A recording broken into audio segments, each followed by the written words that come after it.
নমস্কাৰ কুমৰুক সুদং মোৰ আনেটি ভিডিঅ'লৈ সকলোকে স্বাগতম জনালোঁ মই আজি লৈ আহিছোঁ কাপ কেকৰ ৰেচিপি এটা তেন্তে আহক আজি ভিডিঅ'টো আৰম্ভ কৰোঁ প্ৰথমে মই কি লৈছোঁ আহক দেখুৱাই লওঁ এয়া সুজি লৈছোঁ এক কাপ মই সুজি মিক্সিত মাৰি লৈছোঁ যদি মিহি থাকে নেমাৰিলেও হ'ব আৰু এয়া চেনি লৈ লৈছোঁ আধা কাপতকৈ অকণমান বেছি চেনিটো মই মিক্সিত মাৰি লৈছিলোঁ আৰু দুটা লৈছোঁ ডিম এয়া ৰুম টেম্পাৰেচাৰৰ ডিম হয় ফ্ৰিজত লগে ফ্ৰিজৰ পৰা ওলাই পেলাই নবনাব আগতে 2 ঘণ্টা 3 ঘণ্টা আগতে উলিয়াই থৈ ল'ব আৰু লগত লৈছোঁ মই বেকিং পাউডাৰ আৰু বেকিং সোডা আৰু বাদাম এইটো অপচনেল হয় বাদামটো মই দি দিছোঁ আৰু লগত লৈ লৈছোঁ ৰিফাইন আৰু 3টা কাপ এতিয়া আহক তেতিয়াহ'লে বেটাৰটো ৰেডি কৰি লওঁ প্ৰথমে মই ডিম দুটা ভাঙি লৈছোঁ আপোনালোকে যদি অকণমান বেছিকৈ বনায় তেনেহ'লে 3টাও ডিম দিব পাৰিব আৰু ষ্টেচনৰ ওচৰত থাকোঁ যে একদম ট্ৰেইনৰ মাত বহুত আহি থাকে মানে বহুত ডিষ্টাৰ্ব হয় ভিডিঅ' বনাবলৈ আৰু চাওক এতিয়া মই ডিমখিনি প্ৰথমে এনেকৈ ভাঙি পেলাই ফেটি ল'ম যেতিয়ালৈকে মানে ধুনীয়াকৈ মিলি নাযায় বা ওপৰলৈ যেতিয়ালৈকে এটা এনেকৈ ঝাক নিচিনা হৈ নাযায় ওপৰলৈ চাওক এনেকৈ বগাকৈ আপুনি ডিমটো যিমান ভালকৈ ফেটিব কেক ইমানে ভাল হয় আৰু এয়া মই এতিয়া দি দিছোঁ চেনি চেনিটো ধুনীয়াকৈ মিহলাই ল'ম এনেকৈ মই অলপকৈ দি পেলাই মানে বস্তুখিনি একেলগত দি দিয়া নাই মই এটাকৈ দি পেলাই মিহলাই গৈছোঁ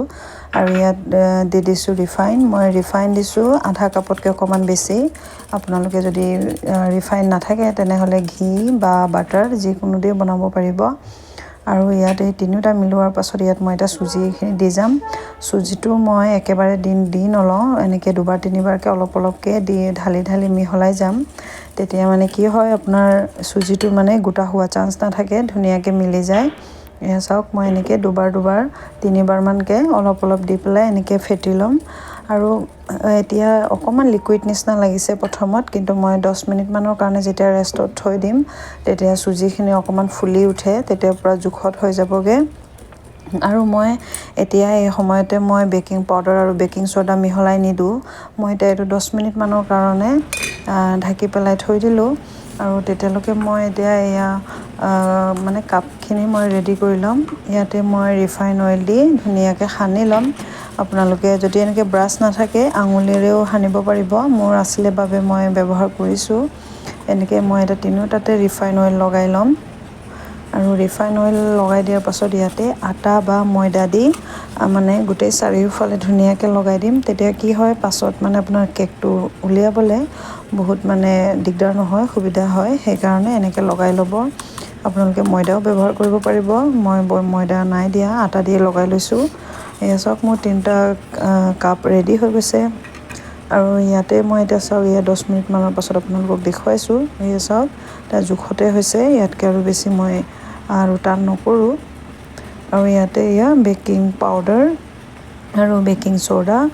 এটা মই গোটেইকেইটাক মিহলাই ল'ম আৰু এনেকৈ বেকিং পাউডাৰ আৰু বেকিং সোডা দিয়াৰ পাছত মানে যেনি তেনি ঘূৰাই দিব নালাগে এক চাইডৰ পৰা এনেকৈ ঘূৰাই দিব লাগে আৰু বেছি সময় ফেটিও থাকিব নালাগে আৰু এয়া মোৰ হৈ গৈছে এতিয়া এইটো মই থৈ দিম আৰু এটা কথা মই কাপটো মানে ৰেডি কৰাৰ আগতেই কেৰাহীটো পাতি লৈছিলোঁ এইটো আপোনালোকক নেদেখুৱালোঁ পাছতহে ক্লিপটো মানে মই জইন কৰা হ'ল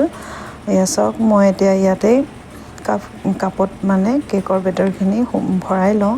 মই ইয়াত দুবাৰ মানে 2 হেতা আধা দিলোঁ আপোনালোকে 2 হেতা দিলেও হ'ব মোৰ মানে কাপটো অকণমান ডাঙৰ আছিলে আপোনালোকে যদি সৰু কাপত বনায় তেনেহ'লে চাই ল'ব ফুলকৈ দি নিদিব মানে আধা দিব কেলেনো মানে ফুলি উঠেগৈ কেকটো ওপৰলৈ সেইকাৰণে এতিয়া মই এনেকৈ গোটেইকেইটাক দি ল'লোঁ আৰু অকণমান এনেকৈ টেপটেপাই দিব লাগে তেতিয়া ভিতৰত মানে কিবা যদি বতাহ সোমাই আছে ওলাই আহিব আৰু ওপৰত এতিয়া মই কাটি ৰখা বাদামখিনি দি দিছোঁ যদি আছে দি দিব আৰু ইয়াত দিবলৈ আৰু এটা হেৰি পায় টুটি ফুটি বুলি কয় সেইটোও দিব পাৰিব আপোনালোকে মোৰ নাছিলে মই বাদামখিনিকে দি দিলোঁ এয়া মই যে আপোনালোকক কৈছিলোঁ মই কেৰাহীটো আগতে গৰম কৰি থৈছিলোঁ বুলি এইটো আপোনালোকে কেকটো বেটাৰটো নবনোৱাৰ আগতে এনেকৈ কেৰাহী বা চচপেন যিকোনো এটা পাতি ল'ব আগতে 10-15 মিনিটমানৰ কাৰণে ল' ফ্লেমত গৰম হ'বলৈ থৈ দিব এনেকৈ মই 10 মিনিটমানৰ কাৰণে ঢাকি থৈ দিছিলোঁ কেৰাহীটো তাৰপৰা এতিয়া 10 মিনিটমানৰ পাছত গৰম হ'ল এতিয়া চাওক ইয়াতে মই এতিয়া কাপ 3টা দি দিম আপোনালোকে সৰু কাপতো বনাব পাৰিব মোৰ কাপটো চাওক অকণমান ডাঙৰ আছিলে এতিয়া মই তিনিওটাকে এনেকৈ লগাই ল'লোঁ আৰু এটা দি পেলাই ইয়াত মই এটা ঢাকি দিম মোৰ আগত মানে যোনটো ঢাকনিৰে মই হিট কৰিছিলোঁ কেৰাহীটো সেইটো দি ভালকৈ বন্ধ নহ'ল সেইকাৰণে মই ইয়াত বেলেগ চৰিয়া এটা লৈ ঢাকি দিছোঁ আপোনালোকে চাব যাতে ভিতৰৰ গৰম ভাপখিনি বাহিৰলৈ ওলাই নাযায় তেনেকৈ ঢাকনি ঢাকিব আৰু এয়া চাওক মোৰ আধা ঘণ্টাৰ পাছত মই চাইছোঁ মোৰ পুৰা জোখত হ'ল মানে আধা ঘণ্টাতকৈ আৰু বেছি নালাগিলে সময় এয়া মই এটা যিকোনো চাকু হওক বা এনেকৈ হেৰিৰে খুচি পেলাই চাব মানে যদি মানে ভিতৰত সিজি গৈছে তেনেহ'লে আৰু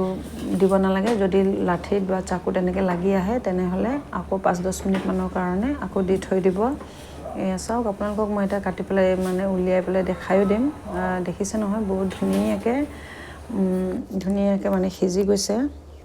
আৰু কালাৰটো বহুত ধুনীয়া হৈছিলে আৰু খাবলৈও ভাল হৈছিলে আপোনালোকে এনেকৈ বনাই খাই চাব পাৰিব